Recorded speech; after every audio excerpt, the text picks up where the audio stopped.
সম্পদ সকল সুখের চাবিকাঠি নয়। আমরা অনেকে একটা কথা বলি যে হাতে টাকা থাকলে বাঘের চোখ কিনা যায়, কি বলেন, বলে কিনা? অথবা আমার কাছে টাকা থাকলে মনে করি যে আমি দুনিয়ার সব থেকে সফল ব্যক্তি। এখন একটা মানুষ যদি অসুস্থ হয় তখন বোঝা যায় তার টাকা পয়সার কোনো কি নাই, দাম নাই। তাহলে সুখ শান্তি দান করে কে? বলেন, আল্লাহ তাআলা দান করেন। কোনো জিনিসের মধ্যে সুখ নাই যদি আল্লাহ তাআলা সুখ শান্তি না দেয়, কি বলেন, আছে? অনেকের 5টা ছেলে আছে, 5টা মেয়ে আছে, টাকা পয়সা ধন দৌলতের কোনো কমতি নাই, কিন্তু তারপরেও লোকটার ভিতরে কি নাই? শান্তি নাই, সুখ নাই। আছে কিনা আমাদের সমাজে? অনেক মানুষ আছে। ধন সম্পদ মূলত এটা একটা পরীক্ষা। এটা কি পরীক্ষা? আল্লাহ তাআলা সূরা আনফালের 28 নম্বর আয়াতে আল্লাহ বলেন, ওয়া'লামু আন্নামা আমওয়ালুকুম ওয়া আওলাদুকুম ফিতনাহ। আল্লাহ বলেন, তোমাদের ধন সম্পদ, তোমাদের সন্তানাদি, এগুলিকে আমি আল্লাহ তাআলা পরীক্ষার জন্য তোমাদেরকে দিয়েছি।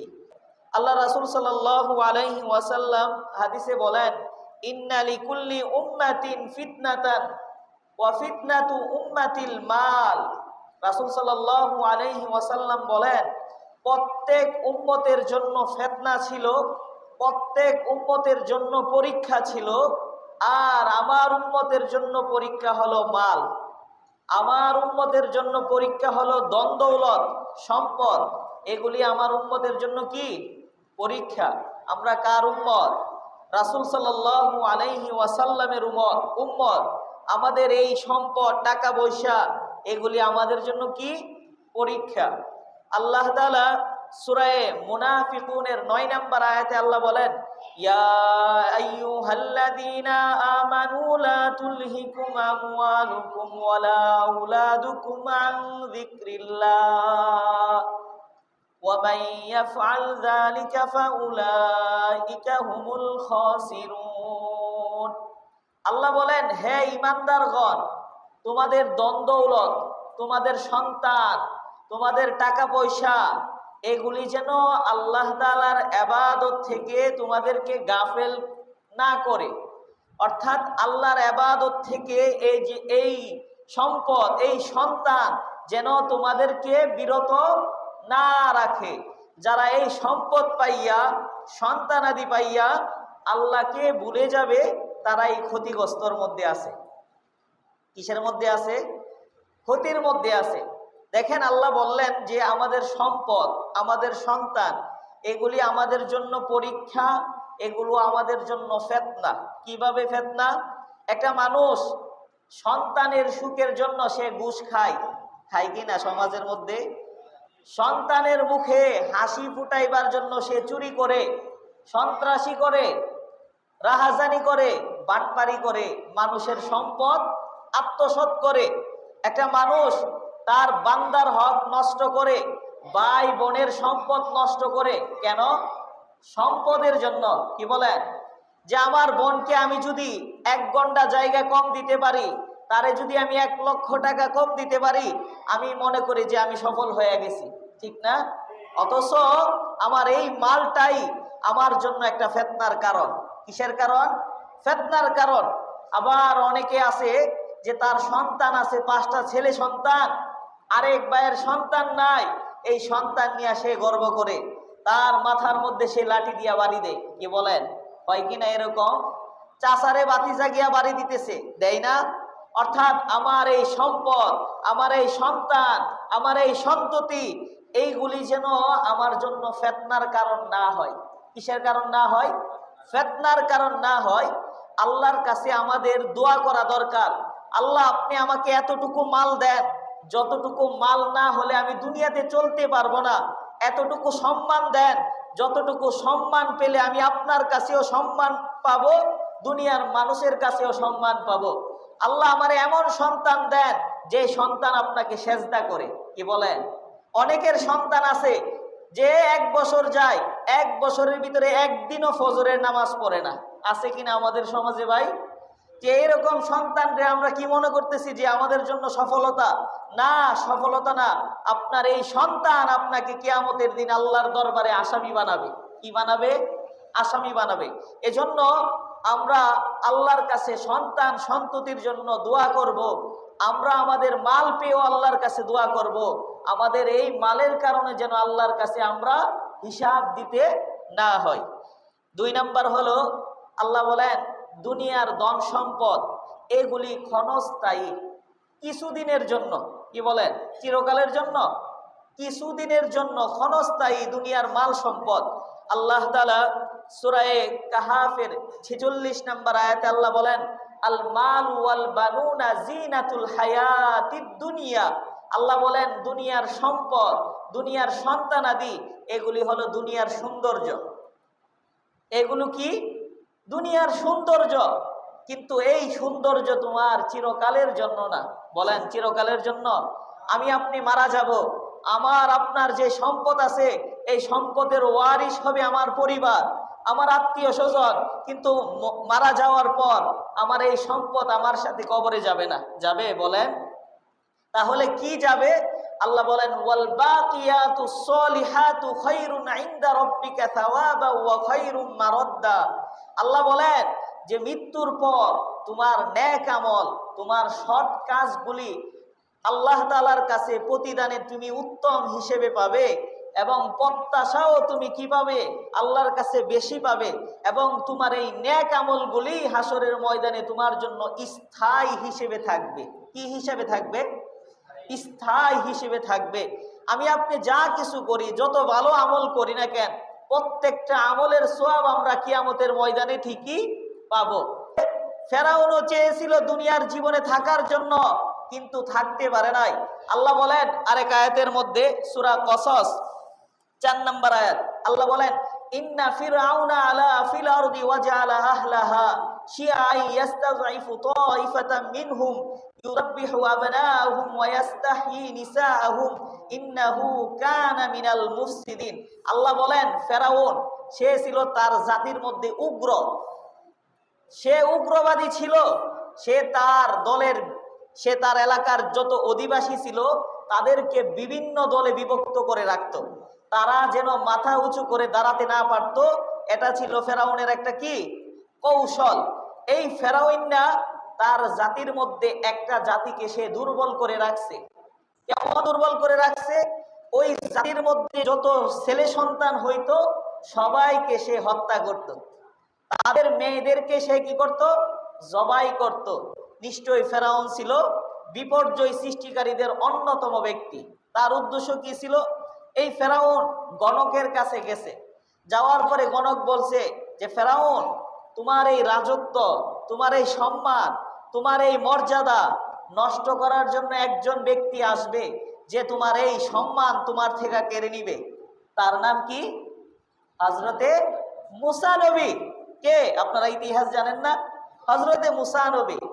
এই বয়ে ফেরাউন এই মুসা নবীর বংশধর যারা ছিল, এই বংশে থেকে যত ছেলে দুনিয়াতে আসতো তাদের সবাইকে কি করেছে? হত্যা করেছে। কিন্তু বলেন ফেরাউন কি দুনিয়াতে থাকতে পারছে? থাকতে পারে নাই। আজও মিশরের জাদুঘরে ফেরাউনের লাশটা আছে। ফেরাউনের লাশটা দেখো মিশর জাদুঘরে, খাইনা মাটি পোকা মাছি সবাই ঘৃণা করে। আরে জ্ঞানী যারা বুঝে তারা শুধু ইশারায়, নির্বুধকে বুঝাতে কে পারে কথায়। বুক বিলাসের বাড়ি গাড়ি, বুক বিলাসের বাড়ি গাড়ি সবই হবে পর, থাকতে সময় স্মরণ করো আল্লাহ আমার রব। কি বলেন? এই বুক বিলাসের বাড়ি গাড়ি সব আমাদের কি হয়ে যাবে? পর হয়ে যাবে। আমাদের এই ক্ষমতা, আমাদের এই মর্যাদা সব কিছু কি হয়ে যাবে? মৃত্যুর পর শেষ হয়ে যাবে। কিন্তু আমাদের আপন বলতে কে? একমাত্র আল্লাহ তাআলা আমাদের সকলের কি আপন। দেখেন এই দুনিয়ার মধ্যে সব থেকে মালওয়ালা সম্পদওয়ালা একটা ব্যক্তি ছিল, তার নাম কি ছিল? কারুন। কারুনের ইতিহাস জানেন না? এই কারুনের কথা আল্লাহ তাআলা সূরা কাসাসের 81 নম্বর আয়াতে আল্লাহ বলেন ফাকাসাফনা বিহি ওয়া বিদারিহিল আরদ ফামা কানা লাহু মিন ফিয়াতি। আল্লাহ বলেন, আমি কারুনের যে সম্পদ ছিল এবং কারুনকে আমি সম্পদ সহ মাটিতে দাবিয়ে দিয়েছি। আমার মোকাবেলায় এই কারুন সে নিজেকে বাঁচাইতে পারে নাই এবং তার যে সাথী সঙ্গী ছিল তারাও তাকে হেফাজত করতে পারে নাই। যে আল্লাহ তাআলা এই কারুনকে অনেক সম্পদ দিয়েছিল, বলা হয়ে থাকে যে এই কারুনের সম্পদ, কারুনের চাবি গ্রহণ করার জন্য 40 জন যুবক ছিল। কয়জন যুবক? 40 জন যুবক শুধু তার চাবি বহন করত, তার মালপত্রের চাবি বহন করত। তাহলে এই কারুনের সম্পদ কেমন হবে বলেন? কম না বেশি? অনেক বেশি না? এই কারুনের সম্পদ সহ আল্লাহ তাআলা এই কারুনকে কি করলেন? মাটিতে দাবায় দিলেন এবং আল্লাহ তাআলার মোকাবেলায় কেউ তাকে এই আল্লাহ তাআলা থেকে হেফাজত করতে পারে নাই। সুতরাং আমি আর আপনি কয় টাকার মালিক হইছি বলেন? আমরা কয় টাকার মালিক? আমরা কয়? আমাদের কি আছে? আমরা এই এতটুকু সম্পদ নিয়ে কি করি? বাহাদুরি করি, বড়াই করি। দেখেন, আপনি দুনিয়াতে আপনার টাকা পয়সা জমানোর জন্য আপনি ব্যাংকে টাকা রাখেন, কি বলেন? আমাদের অনেকের ব্যাংকের মধ্যে টাকা আছে, কিন্তু আমাদের এই টাকা তো দুনিয়ার মধ্যে কাজে লাগবে। কবরে কি এই টাকা রাখবে বলেন? যে কবরের জন্য আমি কি করলাম? আল্লাহ রাসূল সাল্লাল্লাহু আলাইহি ওয়াসাল্লাম হাদিসে বলেন, একটা মানুষ যখন দুনিয়া থেকে বিদায় নেয় তখন তার সাথে 3টা জিনিস যায়। কয়টা জিনিস যায়? 3টা জিনিস তার সাথে যায়। 1 নম্বরে তার মাল তার সাথে যায়, 2 নম্বরে তার পরিবার যায়, 3 নম্বরে তার আমাল যায়। দেখেন, আমি যদি এখন মারা যাই, আমার সাথে আমার পরিবার যাবে, যাবে কি না? আমার ঘর থেকে আমার মাল যাবে। মাল কি? আমার বিছানার চাদরটা আমার লাশের উপরে কি দিবে? ডেকে দিবে। অথবা কিছু কুদাল অথবা কিছু জিনিসপত্র কবর পর্যন্ত যায়। আমারে যখন কবরে রেখে আসবে তখন কি করবে? যে আমার পরিবারও চলে আসবে, আমার যে সম্পদ আছে সেগুলি কি করবে? চলে আসবে। কিন্তু আমার সাথে কি থাকবে? আমল থাকবে। যে এই দুনিয়ার জগতে আমি যা কিছু করছি এই আমলগুলি আমার সাথে থাকবে। আমাল সে বানতি হ্যায় ইয়া জান্নাত বি জাহান্নাম, আমাল সে বানতি হ্যায় ইয়া জান্নাত বি জাহান্নাম, এক হক ফিতরত মে না নারি হে না নূরি। যে আমলের দ্বারাই একটা মানুষের জান্নাত নির্ধারিত হবে, এই আমলের দ্বারাই একটা মানুষের জাহান্নাম নির্ধারিত হবে। কোরআনে কারিমের বিভিন্ন আয়াতের মধ্যে আল্লাহ তাআলা ঈমানের সাথে আমলের কথা বলছেন। ওয়ালামু, আল্লাহ বলেন, ইন্নাল্লাযীনা আমানু ওয়া আমিলুস সলিহাত উলাইকা হুম খায়রুল বারিয়া। নিশ্চয়ই যারা ঈমান আনবে, নেক আমল করবে, তারা হলো সৃষ্টির শ্রেষ্ঠ। তারা কি? সৃষ্টির শ্রেষ্ঠ। এজন্য মৃত্যুর পর আমার সব থেকে বেশি কাজে আসবে কোন জিনিস? সেটা হলো কি? আমল। এজন্য আমল তো অনেক কিছু। নামাজ পড়া আমল, কোরআন তেলাওয়াত করা আমল, মানুষকে সালাম দেওয়া আমল, মানুষকে ভালো পথ দেখানো সেটা একটা আমল। আমল অনেক প্রকার। এজন্য আমরা আমাদের যে সময়টা আছে এই সময়টা যেন আল্লাহ তাআলার বন্দিগিতে কাটাইতে পারি, আল্লাহ তাআলার নেক আমলে কাটাইতে পারি। আল্লাহ তাআলা আমাদের সবাইকে ভালো কাজ করার তৌফিক দান করেন। দেখেন, আমার কাছে যদি সম্পদ থাকে আর এই সম্পদ নিয়ে যদি আমি অহংকার করি, গর্ব করি, তাহলে রাসূল সাল্লাল্লাহু আলাইহি ওয়াসাল্লাম হাদিসে বলেন যে কারো অন্তরে যদি সরিষার দানা পরিমাণ অহংকার থাকে, গর্ব করে তার মাল নিয়া কোনো মানুষকে তাচ্ছিল্য করে, তুচ্ছ তাচ্ছিল্য করে। আমরা অনেকে আছি রিকশাওয়ালার সাথে খারাপ আচরণ করি, যে আমার কয়টা টাকা হয়েছে আমি রিকশাওয়ালারে ডাক দেই, এই রিকশাওয়ালা যাইবে, কি বলেন? এইভাবে বলি না? আবার অনেকে আছে আমরা রিকশাওয়ালারে ডাক দেই, এই মামা যাইবা। দুইজনের ব্যবহারের মধ্যে কি আছে ভাই? অনেক তফাৎ আছে না? এই রিকশাওয়ালাও একটা মানুষ, সে কর্ম করে খাইতেছে, আর আপনার টাকা পয়সা আছে, আপনি তার সাথে কি ব্যবহার করলেন? খারাপ ব্যবহার করলেন। এবং কেউ যদি আপনারে বলে, ভাই রিকশাওয়ালার সাথে খারাপ আচরণ করলা কেন? সে বলে, এই রিকশাওয়ালা 1 মাসে যা কামায় আমি একদিনে তার থেকে বেশি কামাই। এমন কথা বলে কিনা? যে কারো অন্তরে যদি এরকম অহংকার থাকে, আল্লাহ রাসূল সাল্লাল্লাহু আলাইহি ওয়াসাল্লাম বলেন ওই ব্যক্তি জান্নাতে প্রবেশ করবে না। অর্থাৎ আপনার টাকা পয়সা আছে, সম্পদ আছে, আর আপনার ভিতরে যদি অহংকার থাকে, ওই টাকা পয়সা নিয়ে আপনি জান্নাতে প্রবেশ করতে পারবেন না। এই দুনিয়ার প্রতি আসক্তিটা বাড়ে, আমরা এই দুনিয়াটাকে প্রাধান্য দেই। আল্লাহ তাআলা সূরা আলার মধ্যে বলেন, বাল তুসিরুনাল হায়াতাদ দুনিয়া ওয়াল আখিরাতু খায়রু ওয়া আবকা। আল্লাহ বলেন দুনিয়ার মানুষ দুনিয়াকে প্রাধান্য দেয়, অথচ আখিরাতটা হলো উত্তম এবং চিরস্থায়ী। কি ভাই, আখিরাত কি? উত্তম এবং চিরস্থায়ী। আল্লাহ তাআলা এক আয়াতের মধ্যে বলেন, ইয়ালামুনা যাহিরাম মিনাল হায়াতিদ দুনিয়া ওয়া হুম আনিল আখিরাতি হুম গাফিলুন। যে দুনিয়ার মানুষগুলি দুনিয়া সম্পর্কে খুব ভালো বুঝে, কিন্তু আখিরাত সম্পর্কে দুনিয়ার মানুষগুলি খুবই গাফেল। খুবই কি? গাফেল। আমাদের মধ্যে অনেক মানুষ আছে, ভাই প্রশ্ন করবেন যে বলতো 5 ওয়াক্ত নামাজের কয় রাকাত সুন্নত আছে, কয় রাকাত ফরজ আছে? অনেকে বলতে পারবে না, আছে কিনা? যে তারে যদি বলেন ইসলামের ভিত্তি কয়টা জিনিসের উপর, সে বলতে পারবে না। তারে যদি বলেন যে ঈমান আসে কিভাবে, সেটাও বলতে পারবে না। তারে যদি বলেন যে ঈমান ভঙ্গ হয় কিভাবে, সেটাও বলতে পারবে না। উযু ভাঙ্গে কিভাবে, এই কথাটা অনেকে জানে না। কি বলেন, আছে কিনা? অনেক মুসল্লি আছে মসজিদের চেয়ার দিয়া ঠেস লাগায়া ঘুমাইতেছে, যখন তারে বলা হয় আপনি তো ঘুমাইছেন, উযু ভাঙ্গে গেছে, বলে না আমি ঘুমাইছি না। এমন আছে কিনা বলেন? অনেক জায়গার মধ্যে আছে। অনেকে মসজিদে আসা ডেলান দিয়া ঘুমাইতেছে, তার ঘুম যে তার উযু নষ্ট হয়ে গেছে তার চিন্তাও নাই, তার সেই এলেমটাও নাই। অর্থাৎ দুনিয়া সম্পর্কে আমরা সবই বুঝি, কিন্তু আখিরাত সম্পর্কে আমরা কি? গাফেল। আল্লাহ রাসূল হাদিসে বলেন, হুব্বুদ দুনিয়া রাসু কুল্লি খাতিয়া। এই দুনিয়ার মহব্বত সমস্ত গুনাহের মূল। দুনিয়ার মহব্বত কি? সমস্ত গুনাহের মূল। হিয়া দুনিয়া আকাল্লু মিনাল কলিল ওয়া আশিকুহা আযাল্লু মিনাজ জলিল। কবি শেরের মধ্যে বলেন এই দুনিয়াটা হলো তুচ্ছ থেকে তুচ্ছ, আর এই দুনিয়ার প্রেমিক যারা, তারা হলো নগণ্য থেকে নগণ্য। কি ভাই, আমরা যারা দুনিয়ার প্রেমিক, দুনিয়াকে আমরা ভালোবাসি, আখিরাত আমাদের কাছে ভালো লাগে না, আমরা হইলাম নগণ্য থেকে নগণ্য। আল্লাহ রাসূল সাল্লাল্লাহু আলাইহি ওয়াসাল্লাম হাদিসে বলেন যে দুনিয়ার মিসাল বা দুনিয়ার উদাহরণ তো এতটুকু যে একটা মানুষ সমুদ্রের মধ্যে তার হাত আঙ্গুল ঢুকাইছে, ঢুকানোর পর আঙ্গুলের মাথার মধ্যে যেই পরিমাণ পানি লাগছে, এটা হলো দুনিয়া। বলেন তো আমার আঙ্গুলের মধ্যে কি সারা সমুদ্রের পানি আইছে, না একটু সামান্য পানি? এই পানিটারই আমি নিয়ে কি করতেছি? খেলাধুলা, রং তামাশার মধ্যে আমার জীবনটারে শেষ করতেছি। আমি আখিরাতের ফিকিরই করি না।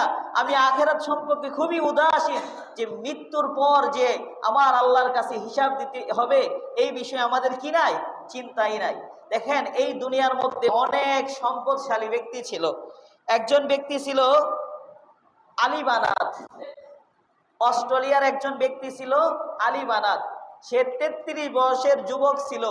ক্যান্সারে আক্রান্ত হয়ে দুনিয়া থেকে কি করছেন? বিদায় নিয়েছেন। তার এত সম্পদ, তার এত টাকা পয়সা, এখনো তার একটা সংগঠন আছে। বিভিন্ন সময় তার সংগঠন থেকে অসহায় দরিদ্র মানুষকে কি করা হয়? সাহায্য করা হয়। তাহলে আমরা বুঝলাম যে টাকা পয়সা থাকলেই একটা মানুষ সুখে থাকতে পারে না। আমাদের এই কিশোরগঞ্জ জেলার বাজিতপুরের জহিরুল ইসলাম নামের একজন লোক ছিল, আপনারা সবাই শুনছেন কিনা? সেও খুব ধনী লোক ছিল, কিন্তু মৃত্যুর সময় এই লোকটা অনেকের মুখ থেকে শুনলাম যে শুধু যাও খায়া মৃত্যুবরণ করছে, ভালো কিছু খাইতে পারে নাই। অর্থাৎ রিজিক দেওয়ার মালিককে আল্লাহ তাআলা। অর্থাৎ আমার কাছে যদি টাকা থাকে আর আমি যদি মনে করি না আমার এই টাকাই আমারে সুখে রাখবে, না, সুখ দেওয়ার মালিককে আল্লাহ তাআলা। একটা মানুষকে সুখ আল্লাহই দেয়, আবার আল্লাহ তাআলাই মানুষকে শান্তি দেয়। অর্থাৎ আমার ধন দৌলত, আমার টাকা পয়সা কখনোই আমারে সুখ দিতে পারে না। দিতে পারে? বলে দিতে পারে না। এজন্য মৃত্যুর পর আমাদেরকে 5টা প্রশ্ন করা হবে কিয়ামতের ময়দানে, যে তোমার জীবনটা তুমি কোন কাজে ব্যয় করছো। এই জীবনের মধ্যে সব থেকে একটা গুরুত্বপূর্ণ সময় ছিল, সেটা ছিল যৌবনকাল। কি কাল? এই যৌবনকাল। এই যৌবনকালে তুমি কি আল্লাহ তাআলার ইবাদত করেছো? হিসাব দাও। কি কি কাজে তোমার সময় নষ্ট করেছো। 3 নাম্বার প্রশ্ন করবে যে তুমি কোন পথে মাল কামাইছো, কোন পথে মাল খরচ করেছ। তাহলে বলেন, আমরা যে সম্পদ দুনিয়াতে কামাইতেছি, এটা আমরা বুক করতেছি, এটা আমাদের ছেলে মেয়েকে খাওয়াইতেছি, আর এই মালের হিসাব আমরা চিন্তা করতেছি না, কিন্তু হাসরের ময়দানে এই মালের হিসাব দিতে হবে, হবে কিনা?